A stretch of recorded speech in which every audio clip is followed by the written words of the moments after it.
वाह, क्या आईपीओ है। वाह क्या आईपीओ है। जी हाँ, ये खाली कार्यक्रम का नाम भर रह गया है। अब आईपीओ में ऐसी बात दिखाई नहीं दे रही है, क्योंकि जो लिस्टिंग हो रही है वो उतनी अच्छी तो क्या, अब तो डिस्काउंट पे लिस्टिंग होती हुई भी आज दिखाई दे रही है। अब क्या करना चाहिए क्या नहीं करना चाहिए, अभी जिस आईपीओ में आप लोगों ने पैसे लगाए थे उसमें अभी बने रहें या निकल जाएं, ये तमाम वो सवाल हैं जो आपके दिमाग में भी कौंध रहे होंगे। इनके प्रश्नों के उत्तर तलाशने की कोशिश करते हैं अंशुल जी के साथ। और हर रोज़ की तरह शौर्य हमारे साथ जुड़ चुके हैं। हालांकि शौर्य कल भी हमारे साथ जुड़ गए थे, लेकिन कल हम अनुपस्थित थे, तो शौर्य से आज मुलाकात हो रही है। शौर्य, कैसी रही आपकी यात्रा? जी एकदम बढ़िया थी, और ऐसा लग रहा है आईपीओ बाजार में भी यात्रा सुधरती हुई नजर आ रही है। हो जाए तो बहुत अच्छी बात है। लोग बड़े परेशान हैं और कहीं से तो राहत मिले कम से कम। जी हाँ, सेकेंडरी मार्केट तो ऐसे ही परेशान कर रहा है, प्राइमरी मार्केट में भी मामला जो है डावाडोल नज़र आ रहा है। सबसे पहले तो बात स्विगी से ही शुरू करते हैं। सुस्त लिस्टिंग कह सकते हैं, हालांकि जिस तरह की स्थिति देखने को मिल रही थी ऐसा लग रहा था कहीं ऐसा ना हो डिस्काउंट पे लिस्टिंग हो, लेकिन जो है थोड़ा सा ही सही पर प्रीमियर तो मिला। बताइए शौर्य, क्या कुछ नंबर जी, स्विगी की लिस्टिंग सुस्त है फास्ट, डिपेंड करता है आप किस उसमें देख रहे हैं। पुराने आईपीओ से कंपेयर करेंगे तो कह सकते हैं सुस्त है, लेकिन जितनी एक्सपेक्टेशन थी उससे अच्छा निकल के आया। ग्रे मार्केट प्रीमियम बिल्कुल ना के बराबर था। उस हिसाब से देखें तो स्विगी की लिस्टिंग में 7% की तेजी देखने को मिली है। 390 के प्राइस पर 420 पर लिस्ट होते हुए नजर आया है, और उस पर और तेजी देखने को मिल रही है। अभी अगर प्राइस की बात करें तो 444 पर चल रहा है, यानी अगर किसी ने अभी तक होल्ड कर रखा था और आईपीओ मिला था तो उसे 14% के आसपास का गेन हो चुका है। ये उस टाइम पे जब बाजार में भी थोड़ी टेंशन है, और साथ ही साथ स्विगी के आईपीओ से भी बिल्कुल ना के बराबर उम्मीद जताई जा रही थी। उम्मीदें खैर बिल्कुल नहीं थी, और अगर अभी तक आप होल्ड करके रखे हुए हैं तो आपको ठीक ठाक गेन हो रहा है। अब बड़ा सवाल ये कि जितना गेन मिल रहा है उसको एक बार के लिए बांध लिया जाए, या फिर स्विगी में अभी बने रहना चाहिए, क्योंकि बहुत सारी बातें और अलग अलग व्यूज़ जो है वो स्विगी को लेकर के लगातार आ रहे हैं। कुछ लोगों का ये कहना है लॉन्ग टर्म स्टोरी है, बने रही है। जैसे जोमेटो धीरे धीरे करके प्रॉफिट में आ गया, वैसे स्विगी के भी पास अभी बहुत सारे विकल्प बाकी हैं। तो ये तमाम वो पहलू हैं जिस पर लोग बात कर रहे हैं। लेकिन जो है अंशुल जी से पूछते हैं उनकी राय क्या है। क्या ये ऐसा प्लेयर है कि इसे अगर आईपीओ में अगर मिला है तो बने रहना चाहिए? अंशुल जी, आपकी राय क्या होगी स्विगी को लेकर के? बहुत लोगों के सेंटिमेंट्स जुड़े हुए हैं खाने वाने ऑर्डर को लेकर के, लेकिन आईपीओ में जिन्होंने पैसे लगाए उनको, जिन्होंने अभी तक बुक नहीं किया है प्रॉफिट, क्या बुक करना चाहिए या फिर अभी 2-4-6 महीने साल भर के लिए होल्ड करना चाहिए? देखिए, लिस्टिंग ठीक ठाक हुई है और स्टॉक पॉजिटिव ट्रेंड में चल रहा है। जनरली अगर पॉजिटिव लिस्टिंग होती है तो 3 से 5 दिन आपको समय देना चाहिए पूरा जूस निकलने का, और उसके बाद एग्जिट कर लेना चाहिए।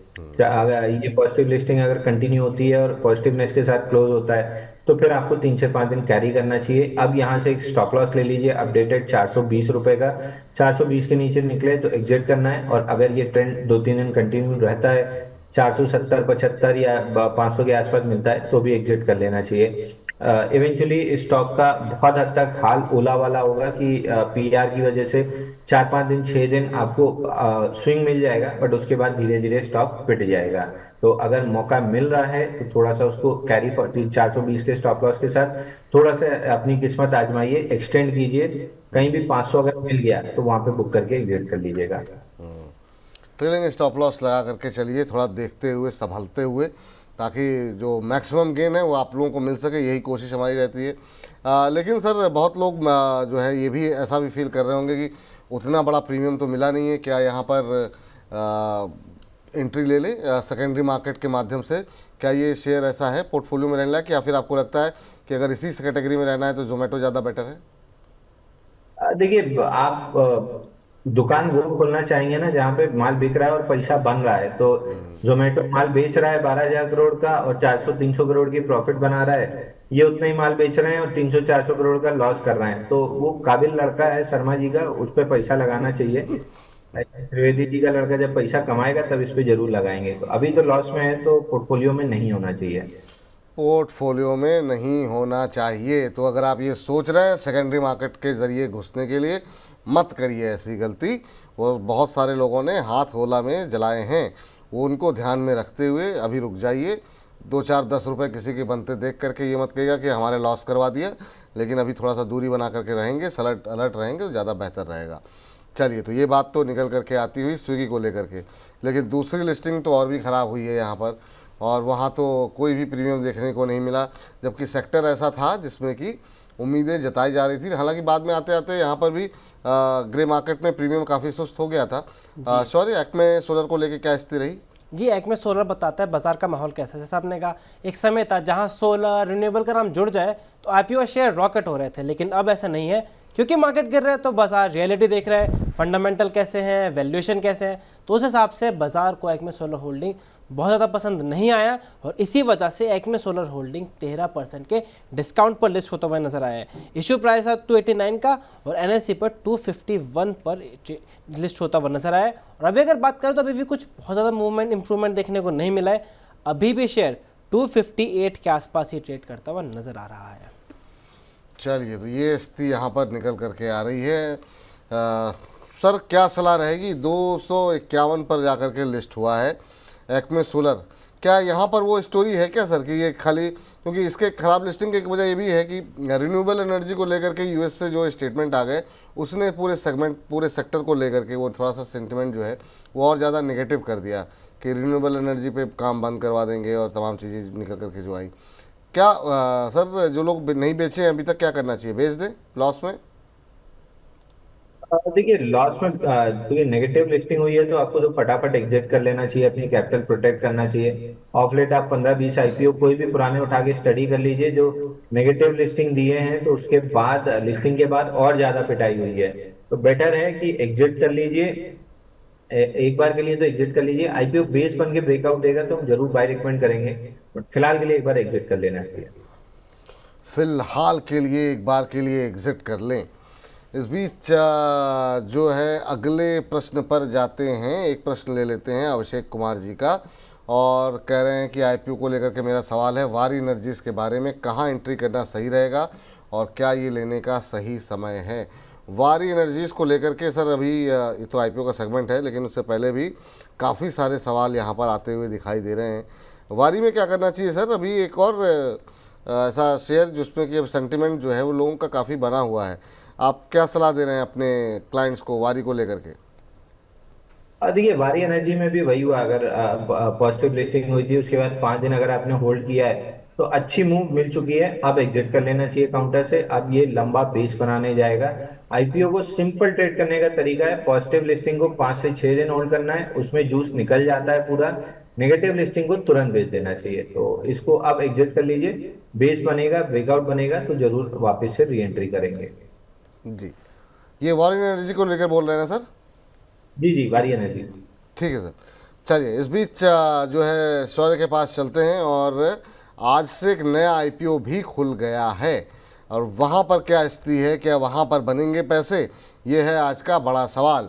बताइए शौर्य, क्या कुछ ये जो कंपनी है कर रही है, क्या नाम है और क्या प्राइस बैंड है? जी, आज जो कंपनी का आईपीओ खुला है उसका नाम है जिंका लॉजिस्टिक्स सॉल्यूशन। आईपीओ की डिटेल देखें तो 259 से 273 का प्राइस बैंड है। 13 नवंबर से 18 नवंबर तक खुलेगा, लंबा समय इसलिए लग रहा है क्योंकि फ्राइडे को मार्केट बंद रहेगा। उसके साथ अगर बात करें, टोटल 1000 करोड़ से ऊपर का आईपीओ साइज़ है, 1114 करोड़ का आईपीओ साइज, इसमें से बिल्कुल 50-50 है, आधा फ्रेश इशू है, आधा है ऑफर फॉर सेल। कंपनी का बिजनेस थोड़ा यूनिक है। कंपनी ट्रक ऑपरेटर्स को काफ़ी तरह के फाइनेंसिंग सॉल्यूशन प्रोवाइड कराती है डिजिटल प्लेटफॉर्म के थ्रू, और उस पर कंपनी का 27.52% शेयर है सारे ट्रक ऑपरेटर्स के ऊपर। और यहाँ पे of payments, telematics, freight marketplace, vehicle financial service provide कराती है ट्रक ऑपरेटर्स को। तो ये कंपनी का बिजनेस मॉडल है। अगर देखें तो ब्रोकर्स की भी हर तरह की राय है, माना जा रहा है कि इसका जनरेट करने का तरीका कैसे, रेवेन्यू का कमीशन लेते हैं इनकम से, जिस तरह से कंपनी जो है पेमेंट ऑफरिंग करती है, और बाकी सब्सक्रिप्शन फीस लेती है जो वो बाकी तरह की सर्विस प्रोवाइड कराती है, उस सर्विस के बदले फीस लेके। और मारवाड़ी फाइनेंशियल का मानना है कि इसमें जो है, अगर आप इसके बात करें FY24 की सेल्स है 269, अब यहाँ पे कंपनी जो है रेवेन्यू बढ़ रहे हैं लेकिन लॉस मेकिंग है, तो आप पी का यूज़ करके वैल्यूएशन नहीं कर सकते। तो मारवाड़ी फाइनेंशियल ने कहा है कि अगर आप सेल से कंपेयर करें तो इसका वैल्यूएशन बन रहा है 16.2 टाइम्स, जो कि इसकी पीयर्स के मुकाबले सस्ता नज़र आ रहा है। ठीक है, तो जिंका लॉजिस्टिक्स सर, क्या सलाह रहेगी? ये आईपीओ आज से ही खुला है, आगे आने वाले दिनों में भी हम इस पर डिटेल में बातचीत करेंगे, लेकिन पहले जरा ब्रोकर्स की राय देख लीजिए। तो 2 ब्रोकर्स तो पूरी तरीके से अवॉइड बोल रहे हैं, जिसमें SBI सिक्योरिटीज़ है और जिसमें स्वास्थ्य का इन्वेस्टमार्ट है। पूरी तरीके से कंप्लीट अवॉइड है। कैनरा बैंक जरूर जो है लॉन्ग टर्म के लिहाज से अप्लाई करने की सलाह दे रहा है। आनंद राठी रिसर्च का मानना है लॉन्ग टर्म के लिए अप्लाई कीजिए, लेकिन मारवाड़ी फाइनेंशियल और अरिहंत कैपिटल मार्केट इन दोनों की तरफ से सब्सक्राइब की सलाह है। तो बहुमत सब्सक्राइब की तरफ आता हुआ दिखाई दे रहा है, लेकिन इनमें से 2 लोग ऐसे हैं जो कि कह रहे हैं कि लॉन्ग टर्म के लिए सब्सक्राइब करना वो ज़्यादा बेहतर रहेगा। सर आपकी टिप्पणी क्या होगी जिंका लॉजिस्टिक्स? देखिए, इस स्टॉक में वही दिक्कत है जो बाकी में रहती है। पहले लॉस मेकिंग कंपनी है, तो जो प्रॉफिट मेकिंग है वो थोड़ी सी महंगी है, तो भी मेरे को दिक्कत नहीं है, क्योंकि कहीं ना कहीं डिविडेंड मिल जाएगा। और प्रॉफिट मेकिंग है, प्रॉफिट एनहांस होगा तो शेयर प्राइस एप्रिसिएशन हो जाएगी। पहले तो लॉस मेकिंग, दूसरा ओएफएस में 50% से आईपीओ में 50% से ज्यादा ओएफएस। अब ये ओएफएस अगर जो पुराना इन्वेस्टर निकल रहा हो या मैनेजमेंट निकल रही हो, आप लॉस मेकिंग कंपनी से क्यों निकल रहे हैं? अगर आपको इतना कॉन्फिडेंट है कि ये कंपनी प्रॉफिट करेगी और लंबी चलेगी, तो प्रॉफिट में आने तक का तो वेट करना चाहिए। जब प्रॉफिट वाली कंपनियों को मार्केट अच्छा वैल्यूएशन, हायर वैल्यूएशन देता है, तो प्रॉफिट में आने के बाद ओएफएस आना चाहिए, ना कि आईपीओ में ओएफएस आना चाहिए। तो आईपीओ के नाम पे केवल पुराने इन्वेस्टर्स को एग्जिट दिया जा रहा है। मेरी तरफ से कंप्लीटली अवॉइड है। ना भरना है लिस्टिंग गेन या किसी चीज के लिए, ना इसको कोई लॉन्ग टर्म के प्रोस्पेक्टिव से रखना है। जब कंपनी 2-3 क्वार्टर प्रॉफिट शो कर लेगी, मैनेजमेंट पे मुझे यकीन हो जाएगा, तब मेरी वॉच लिस्ट में आ जाएगा। जब तक लॉस मेकिंग है मैं कंप्लीटली अवॉइड करूंगा। और ये ओएफएस मेरे लिए सबसे बड़ा रेड फ्लैग है कि लॉस मेकिंग कंपनी से प्रमोटर या पुराना इन्वेस्टर क्यों निकल रहा है। ठीक है सर, तो जिंका लॉजिस्टिक्स पे फिलहाल के लिए अंशुल जी की राय पूरी तरीके से अवॉइड की है, बिल्कुल पैसे लगाने की सलाह नहीं है। अब कल परसों अभी और भी दिन बाकी हैं, तो और भी एक्सपर्ट्स को लेकर के हम आएंगे, वहाँ देखते हैं कुछ पॉजिटिव राय निकल के आ रही है या कम्प्लीटली अवॉइड ही जो है इस आईपीओ को करना चाहिए। तो फिलहाल के लिए अवॉइड करने की सलाह जो है वो अंशुल जी की तरफ से निकल करके आती हुई। एक सवाल ले लेते हैं और वो किस सेगलिटी को लेकर के है, और ये कल की लिस्टिंग है। 1000 शेयर सर इन्होंने लिए हुए हैं। अभी योगेंद्र रुनवाल जी ने ये शेयर जो है वो लिए हुए हैं, सेगलिटी के शेयर। आपकी सलाह क्या रहेगी सर सेगलिटी को लेकर के? देखिए, इस स्टॉक में भी थोड़ी सी दिक्कत दिख रही है। अगर आप एग्जिट कर लेंगे तो ज्यादा बेटर है।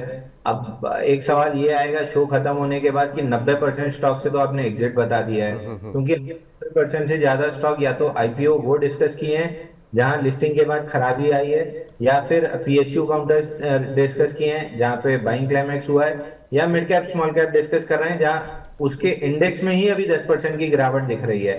तो majority of the stocks exit दिख रहे हैं। बहुत कम चुनिंदा मेटल बैंकिंग के स्टॉक्स हैं, वो भी लार्ज कैप, जहां पे आप बाइंग करके चल सकते हैं। तो मेजॉरिटी ऑफ द मार्केट फिलहाल नीचे दिख रहा है। हाँ, इस हफ्ते के प्रोबेबली लास्ट डे में हम कुछ बाउंस बैक देख सकते हैं, नेक्स्ट वीक के स्टार्टिंग के 2-3 दिन में बाउंस बैक देख सकते हैं। बट वो बाउंस बैक में भी mid cap small cap exit ही करना पड़ेगा आपको, कि थोड़ा सा प्राइस मिल जाए और एग्जिट कर लें, क्योंकि नए लोज बनते हुए दिखेंगे। तो बार बार मैं वही चीज रिपीट कर रहा हूँ, 4 महीने से कर रहा हूँ। पीएसयू से दूर रहिए, डिफेंस से दूर रहिए, मिड कैप स्मॉल कैप से दूर रहिए। लार्ज कैप में लिमिटेड अपॉर्चुनिटीज हैं, वहां पर टैप कीजिए। ठीक है सर, तो फिलहाल के लिए ये राय यहाँ पर निकल करके आती हुई, और इसी के साथ हालांकि सवाल बहुत सारे हैं, लेकिन हमको जो है इस सेगमेंट को अब यहीं पर करना होगा समाप्त। शुक्रिया आपका। वाह, क्या आईपीओ है।